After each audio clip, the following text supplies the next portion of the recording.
Who Says Women Can't Be Doctors? The Story of Elizabeth Blackwell, written by Tanya Lee Stone and illustrated by Marjorie Priceman.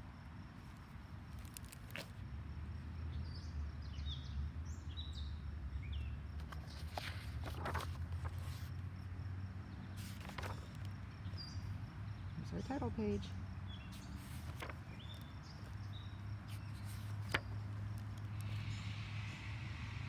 I'll bet you've met plenty of doctors in your life, and I'll bet plenty of them were women. Well, you might find this hard to believe, but there was once a time when girls were not allowed to become doctors. Back in the 1830s, there were lots of things girls couldn't be. Girls were only supposed to become wives and mothers, or maybe teachers or seamstresses. Being a doctor was definitely not an option. What do you think changed all that?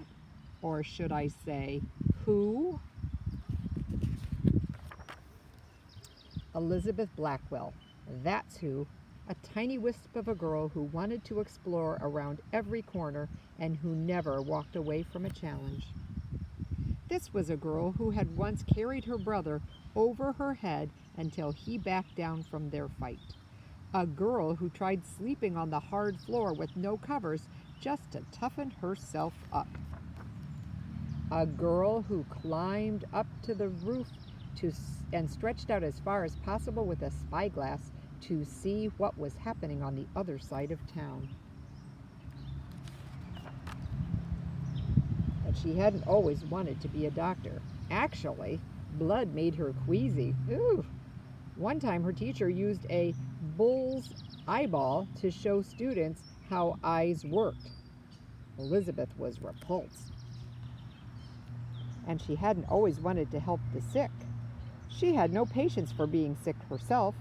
Whenever she felt ill, she simply went outside for a walk. Once when she was little, she hid in her closet until she felt better. She hated anyone fussing over her. So why did she become the first woman doctor? Because one person believed she could and told Elizabeth she was just the kind of smart, determined girl who would change the world. That person was Mary Donaldson. When Elizabeth was 24, she went to visit her friend who was very ill. Mary told Elizabeth that she would have much preferred to being examined by a woman. She urged Elizabeth to consider becoming a doctor.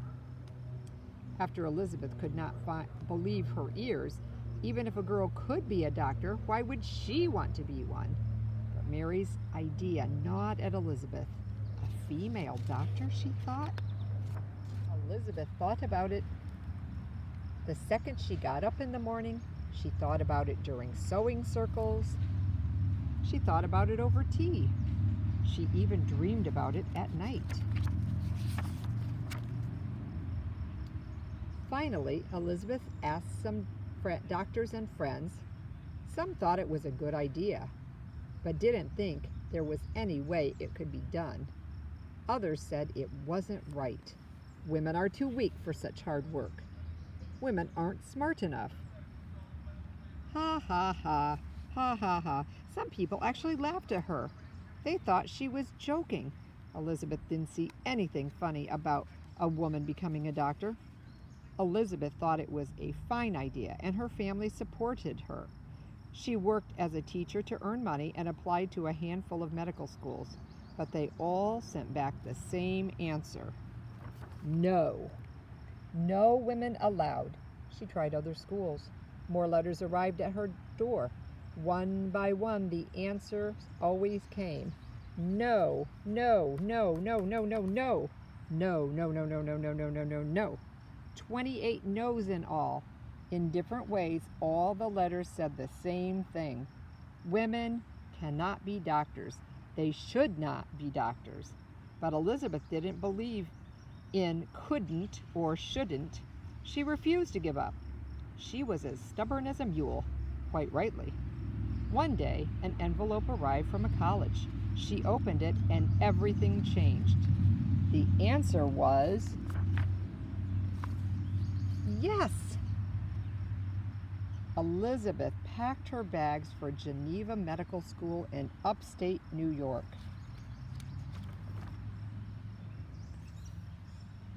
As the townspeople were expecting her, as she walked down the street, some pointed and stared.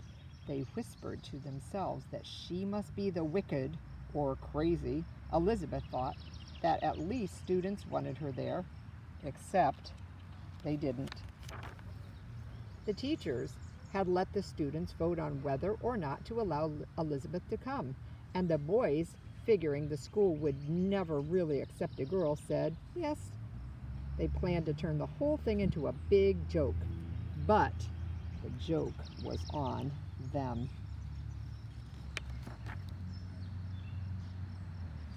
Their raucous laughter turned to silence as the ladylike Elizabeth took her seat. They wondered what kind of a girl she was, the kind of girl who wouldn't take the bait when they tried to tease her. Some thought a girl wouldn't be able to keep up, except Elizabeth did keep up, often studying past midnight. Elizabeth soon proved that she was as smart as any boy, and soon the boys wanted to know what Elizabeth thought about this or that. It took the townspeople longer to accept her. Some people are afraid of anything new or different. Not Elizabeth. Class of 1849. On January 23, 1849, Elizabeth graduated with the highest grades in the whole class. She had become the first woman doctor in America. Although many people were proud, others were angry. One doctor even wrote, "I hope for the honor of humanity that she will be the last." But as you know, she certainly was not the last woman doctor.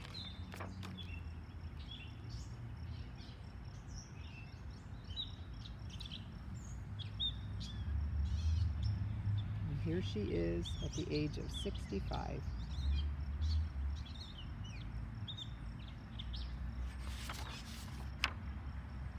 The end or the beginning?